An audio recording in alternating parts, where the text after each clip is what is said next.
1 नवंबर से एसआईआर लागू होने की खबर से 2002 के मतदाता सूची में नाम नहीं होने का भय पश्चिम बंगाल के कई लोगों को सताने लगा है। जिस भय के कारण एसआईआर लागू होने से पहले ही एक तरफ जहां उत्तर 24 परगना के पानीहाटी निवासी प्रदीप कर ने आत्महत्या कर ली है, तो वहीं दूसरी ओर कुछ बिहार के दिनहाटा के रहने वाले खैरुल शेख ने जहर खाकर आत्महत्या करने का प्रयास किया है। इन दोनों का मामला अभी शांत भी नहीं हुआ था कि बीरभूम जिले के इलम बाजार स्थित सुभाष पल्ली के रहने वाले 95 वर्षीय क्षितिज चंद्र मजूमदार ने फांसी लगाकर आत्महत्या कर ली है। क्षितिज चंद्र मजूमदार ने परिजनों के अनुसार वह बांग्लादेश के रहने वाले थे और वह बीरभूम जिले में अपने सगे संबंधियों के यहाँ रह रहे थे।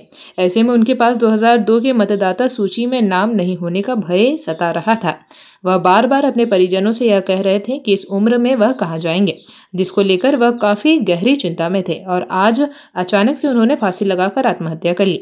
घटना की खबर सुन मौके पर पहुंचे तृणमूल नेता अनुबर्तो मंडल ने मृतक क्षितिज चंद्र मजूमदार के परिजनों के साथ दुख की इस घड़ी में साथ खड़े रहेंगे। उनको जिस तरह से सहयोग चाहिए वह उनको देंगे।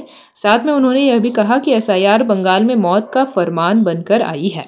एक के बाद एक जिस तरह लोग आत्महत्या कर रहे हैं, उनके मौत का दोषी कोई और नहीं बल्कि भाजपा है।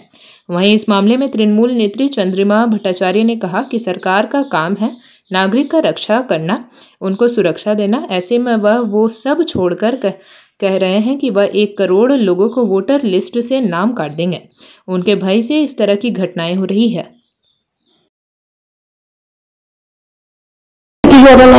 কালকে সন্ধ্যাবেলা তালই আমাদের ঘরে গেল, ওখানে ওর মেয়ে গেছিল আমাদের ঘরে, জিজ্ঞেস করলো জিয়ারে তোমাদের ঘরে আমার মেয়ে আছে? তা আমি বলছি হ্যাঁ আছে। তো ওর মেয়ে নিয়ে ঘরের দিকে চলে আসলো, ঘরে আসিনি, খাওয়া দাওয়া খাইলো, মেয়ে খাবার দিল, খাবার দাবার খেয়ে রাত্রিবেলা শুয়েছে। মেয়ে বাপের জিয়ে কত সময় গল্প করছে বসে বসে, তার শুনলাম আর কেন সকালবেলা বাপের জিয়ে গল্প করলো, বাপের মেয়ে গল্প করে ওর মতন যাই শুয়েছে, তালু শুয়েছে। সকালবেলা উঠে তো দেখি তালুই ঝুলতে আছে গলায় দড়ি দিয়ে। কি কারণে করেছে এখন শুনে আর কি, দেশে কি বাড়িয়েছে ওগুলা নিয়ে তালু টেনশন ঢুকে গিয়েছে। কি কারণের জন্য কি ওই বোর্ডার কার্ডটা হয় না আগে, যারা 2000 সালে আগে যারা বোর্ডার কার্ড হয়েছে তারা থাকতে পারবে, যারা 2000 সালের পরে বোর্ডার কার্ড হয়েছে তারা এখানে থাকতে পারবে না, তাদের বাংলাদেশে পাঠাইবো।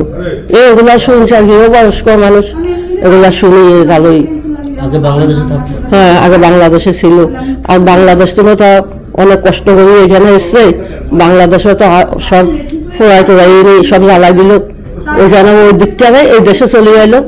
এখন এই দেশে এখন তালুর মনে একটা দিকটা গেল আর কি, আর ওই দেশ তো আসলাম, ওই দেশ তো আসি এখানে আসি শান্তি করতে, এখন এই দেশে আই হয়েছে শান্তি পাই না, এগুলা শুনি এগুলা মনের দিকটা গেল আর কি। আতঙ্কের মধ্যে থেকে হ্যাঁ। আপনার নাম? কারণ দাস। আমার দাদুর সাথে এই যে পশ্চিমবঙ্গে যে এসআইআর নিয়ে যে মোদী সরকার যে আইনটা পাস করছে ওই নিয়ে দাদু আতঙ্কে ছিল। দাদু টেনশন করছিল যদি 2002 সালে দাদুর নাম না থাকে কোথাও লিস্টে, তারপরে আরো যা যা নথিভুক্তগুলো চেয়েছে ওগুলো যদি নেই দাদুর কাছে, তাহলে দাদুকে তাড়ি দেওয়া হবে, দাদু কোথায় যাবে, অনেকটা বয়স হয়ে গেছে, ওই টেনশন করে দাদু সুসাইড করেছে। এগুলো কি আপনাদেরকে কখনো বলতেন? এই 2 দিন আগে ফোন করেছিলাম, তখন বলেছিল যে এগুলো সবাই বলা বলি করছে, এগুলো কি সত্যি হবে, তাহলে আমার কি হবে। আপনার দাদু কোথায় থাকতো? আমার বাবার বাড়ি হচ্ছে পশ্চিম মেদিনীপুর কোতালি থানা। তো বাবার বাড়িতে কেউ নেই, বাবা কাজের জন্য বাইরে চলে গেছে আসাম, আর আমার মা নেই, ওই জন্য বাড়িতে কেউ নেই দেখার মতো, বুড়ো মানুষ। তো পিসির কাছে দাদু থাকতো, ওখানেও থাকতো। আগে কোথায় থাকতো যে নাম নেই কেন? সেটা আমি ঠিক বলতে পারবো, আমি ছোট ছিলাম তো জানি ছিল এখানে, কিন্তু ভোটার কার্ড নোট করেনি তখন, এখানেই ছিল, ইলামবাজার আর মেদিনীপুর এই দুটোর মধ্যেই ছিল। মিরুবালা মজুমদার।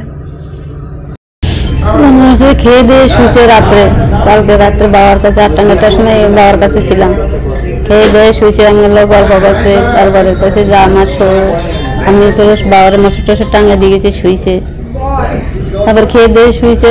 আমরা আবার বই করে শুই, বাবা এখানে শোয়। খেয়ে দিয়ে গেছি বাবাকে, বাবা শুইছে, আমিও গেছি শুইতে।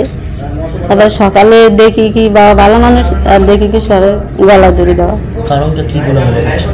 ওই যে এনআরসি থেকে তারা বলা বলি করছে, ওগুলো মানে ভিতরে ঢুকে গেছে, ঢুকে যায় এইসব মনে মনে রাখছে। এই গলায় দড়ি দিয়ে। আগে কিছু বলেছিল বা কিছু? না, তার আগে কিছু বলে নাই। যে এই ধরনের ইয়ে হচ্ছে, এই ধরনের কিছু বলছিল যে এদাসি হচ্ছে বা এসব? না, এগুলো বলতো না আমাকে। এসব বলতো না। আচ্ছা, কি আপনাদের কি ধারণা হচ্ছে? আমাদের ধারণা হচ্ছে মানে এইটার থেকে বাবা এরকম হচ্ছে, এই যেগুলো বলা বলি করতো লোকে। কি বলা বলি করতো? এই যে এসআই এইগুলো।